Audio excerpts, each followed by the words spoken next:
આવી પથરી હોય છે પેટમાં, તમે જોઈ શકો છો મિત્રો। તો મિત્રો આજે આપણે આવ્યા છે એક એવા મંદિરે કે જ્યાં દોરો માત્ર બાંધવાથી પેટની ગમે એવડી પથરી હોય તો નીકળી જાય છે। અને તમે જોઈ શકો છો અહીંયા કેટલા બધા દોરા લટકાડેલા છે અને આ બોટલો છે એમાં પથરીઓ છે મિત્રો। આ મંદિર છે ગોગા બાપાનું મંદિર છે। આ મંદિર મોડેઠાના ગોગાપુરામાં આવેલું છે મિત્રો।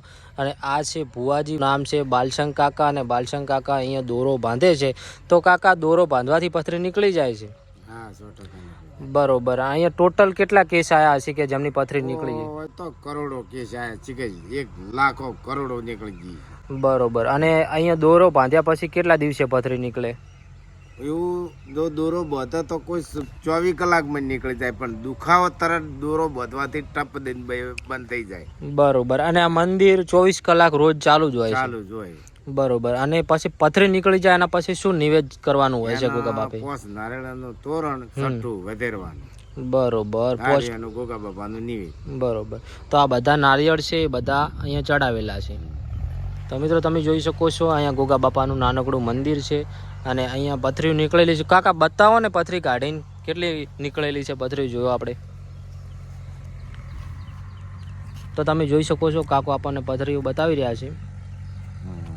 કોઈક તો વરસાદના કારણે અહીંયા બધું તૂટી ગયેલું છે દોરીયું। અને આ તમે જોઈ શકો છો આ બોટલમાં પથરીઓ છે। આવી પથરી હોય છે પેટમાં, તમે જોઈ શકો છો મિત્રો। આ પ્રકારની પથરીઓ હોય છે પેટમાં અને નીકળી ગયેલી છે। અને જે નીકળી જાય એના પછી જે શ્રદ્ધાળુ હોય છે એ પથરી અહીંયા પોધે છે બોટલમાં, તમે જોઈ શકો છો। આ બધી બોટલોમાં પથરીઓ છે, દોરા ને પથરીઓ બધું ભેળું। દોરો અને પથરીઓ બધું છે। એટલે પથરી નીકળી જાય પછી દોરો એ પોધવા આવવાનું એમ ને? પથરી ને દોરો બે પેલું હાથમાં આવે તો બોથી ના આવે તો કોઈ પણ મટી જાય। હા, જો તમે કેટલી બધી પથરીઓ છે, જોઈ શકો છો તમે। હા જો, ત્યાં જો કેવડી પથરી નીકળેલી છે। આ પ્રકારની પથરીઓ હોય છે અને નીકળી જાય છે। એડ્રેસ હું મેન્શન કરી દઉં છું, તમે એડ્રેસે આવી જજો। અને આ જે ગોગા બાપાનું મંદિર છે એ મોડેઠાના ગોગાપુરામાં આવેલું છે। નંબર મેન્શન કરી દઉં છું, એડ્રેસ મેન્શન કરી દઉં છું, તો તમારે ગમે ટાઈમે આવી શકો છો। 24 કલાક મંદિર ચાલુ હોય છે। બાકી વિડીયો ગમે થોડી લાઈક કરી, ચેનલને સબસ્ક્રાઈબ કરી નાખજો।